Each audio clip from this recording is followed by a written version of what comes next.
Bismillahirrahmanirrahim. Assalamualaikum warahmatullahi wabarakatuh. Perkenalkan, nama saya Fawas Muhammad Nazir Nur Fikri. Saya dari Prodi Program Studi Hukum Ekonomi Syariah. NIM saya 250202110139. Di video ini saya akan menyelesaikan tugas ujian akhir semester 1 dengan mata kuliah pengantar ilmu hukum tentang asas hukum. Asas hukum ialah aliran-aliran dasar yang terdapat di dalam sistem hukum masing yang dirumuskan dalam aturan-aturan perundang-undangan. Asas hukum bukanlah norma hukum konkret, karena asas hukum adalah jiwanya norma hukum itu. Norma hukum merupakan penjabaran secara konkret dari asas hukum. Dikatakan asas hukum sebagai jiwanya norma hukum atau peraturan hukum karena ia merupakan dasar lahirnya peraturan hukum.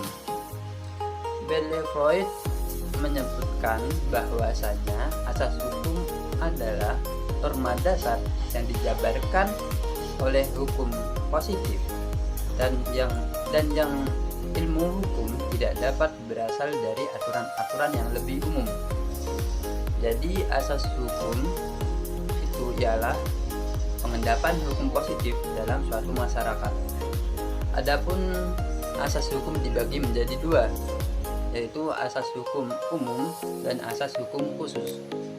Asas hukum umum ialah asas yang berhubungan dalam bidang hukum dan berlaku untuk semua bidang hukum itu, seperti asas equality before the law, asas lex posterior derogat legi priori, asas bahwa apa yang lahirnya tampak benar untuk sementara dianggap demikian sampai diputus oleh pengadilan. Menurut S. Colton, ada 5 asas hukum umum, yaitu 1. Asas kepribadian, 2. Asas persekutuan, 3. Asas kesamaan, 4. Asas kewibawaan, 5. Asas pemisahan antara baik dan buruk. Sedangkan asas hukum khusus yaitu asas yang berfungsi dalam bidang yang lebih sempit, seperti di dalam bidang hukum perdata, hukum perdana, dan sebagainya.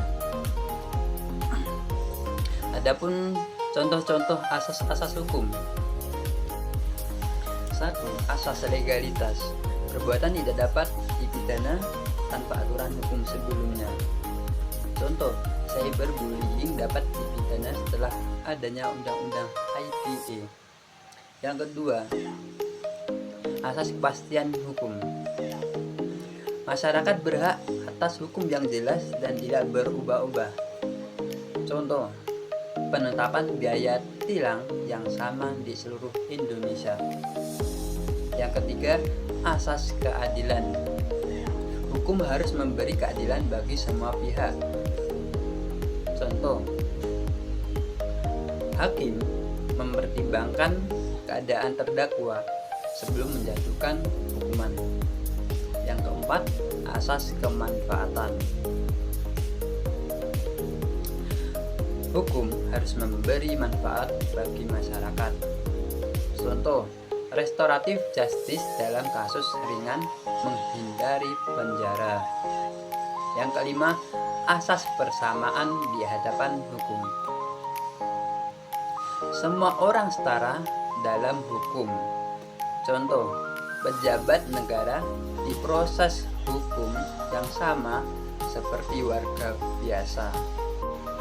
Yang keenam, asas tidak retroaktif atau non-retroaktif, yaitu hukum tidak berlaku surut. Contoh, undang-undang pajak baru tidak berlaku wajib untuk pajak tahun yang lalu. Yang ketujuh, asas hak menggugat atau ius standi. Setiap yang dirugikan boleh menggugat. Contoh, warga menggugat pemerintah atas proyek yang merugikan lingkungan. Yang ke-8, asas praduga tak bersalah atau presumption of innocence. Tersangka dianggap tidak bersalah sebelum ada putusan. Contoh, media dilarang menyebut tersangka sebagai penjahat sebelum diputus. Yang ke-9, asas itikat baik. Setiap tindakan hukum harus dilakukan dengan niat baik. Contoh, penjual harus memberi informasi yang jujur terhadap barang yang dijualnya.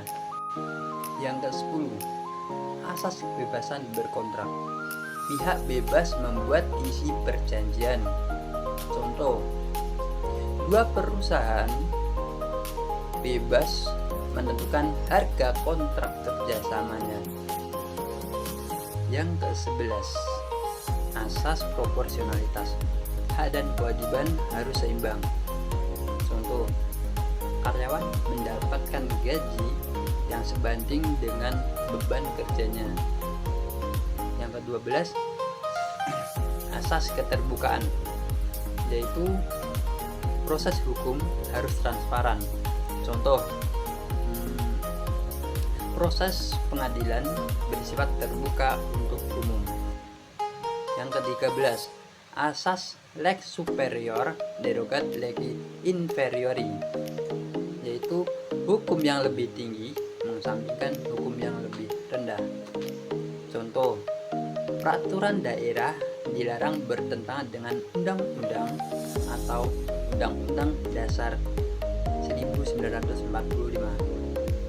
Yang ke-14, asas lex posterior derogat legi priori, yaitu hukum yang baru mengesampingkan hukum yang lama. Contoh, Undang-Undang tahun 2020 menggantikan aturan yang sama dalam Undang-Undang tahun 2005. Yang ke-15, asas lex specialis derogat legi generali, hukum khusus mengesampingkan hukum umum. Contoh, kasus narkotika menggunakan undang-undang narkotika, bukan aturan umum KUHP atau kitab-kitab undang-undang hukum perdata. Yang selanjutnya adalah aliran-aliran hukum.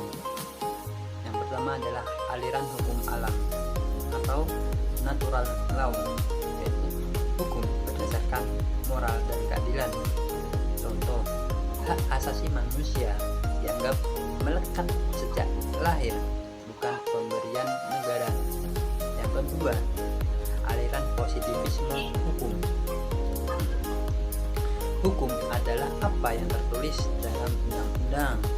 Contoh, hakim hanya memutus berdasarkan pasal tertulis tanpa mempertimbangkan keadilan. Yang ketiga, aliran utilitarianisme atau kemanfaatan. Jadi, hukum harus menghasilkan manfaat sebesar-besarnya. Contoh, hukuman denda dipakai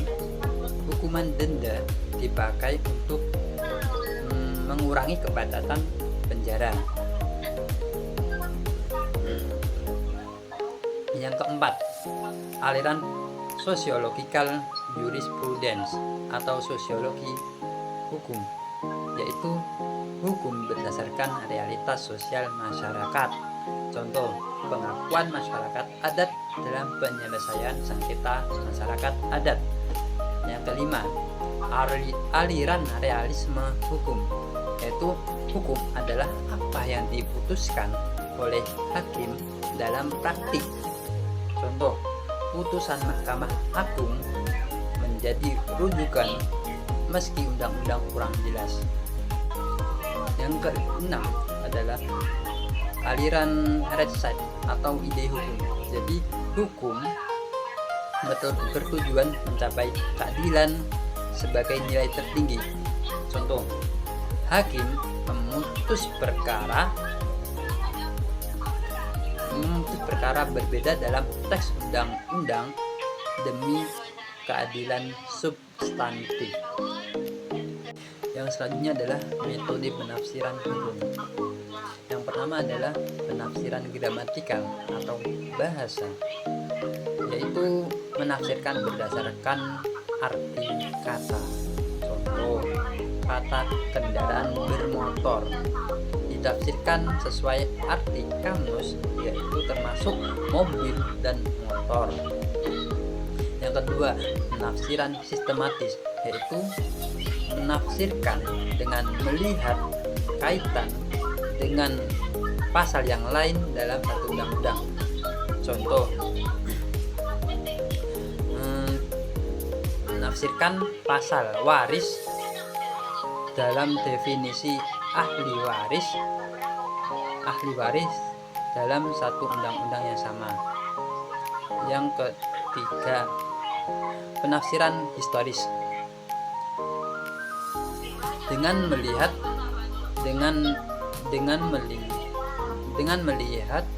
pembentukan undang-undang.